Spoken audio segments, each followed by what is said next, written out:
Peggy 16.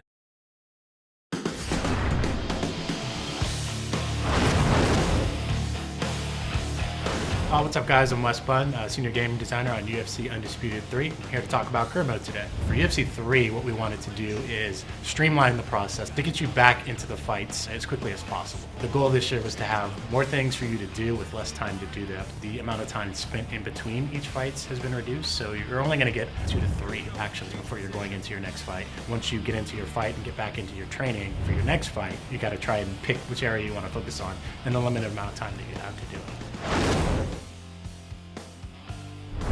For UFC 3, we wanted to actually tie you more into the brand, into the world and culture of MMA. So all the cutscenes that we've had in the past, they're all gone. This year, we included tons of real-life footage with some of today's top UFC fighters. We call this feature the Career Live Movies feature. So when you're going through career mode and, say, for example, you get your first professional win, after the fight, you'll get a short little video with some UFC fighters talking about what it was like when they got their first win, your first loss, your first title shot, the first time you were training. And there's also tons of variations of these videos, so it won't be the same each time you play through.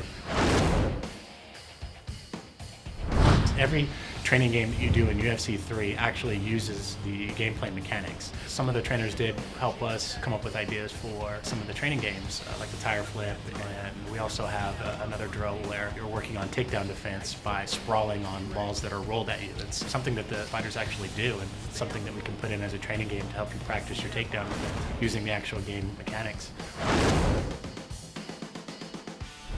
We made some changes to the way that the WFA works this year. People were asking for longer time in those developmental leagues to grow your fighter before jumping into the UFC. It's up to you when you want to leave the WFA. You're no longer forced out of the WFA and into the UFC. When you win the WFA title, you have the option to defend it. The more that you defend your title, the higher your stake rises, and that will boost your starting position in the UFC.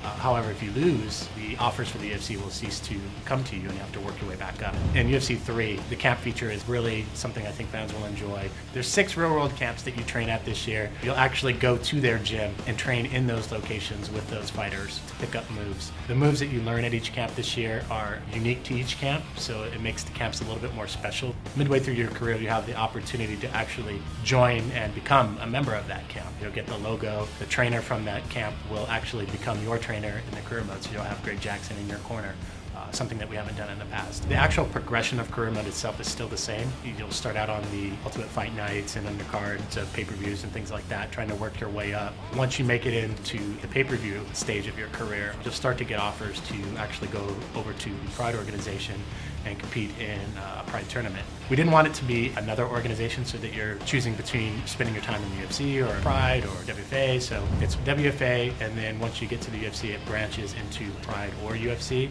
but you'll always come back to the UFC. Man, that was a brutal punch!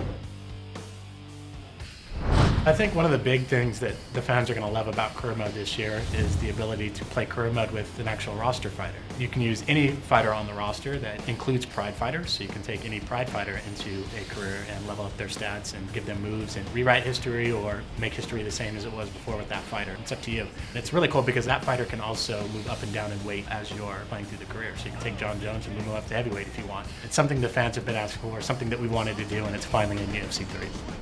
Oh, not me!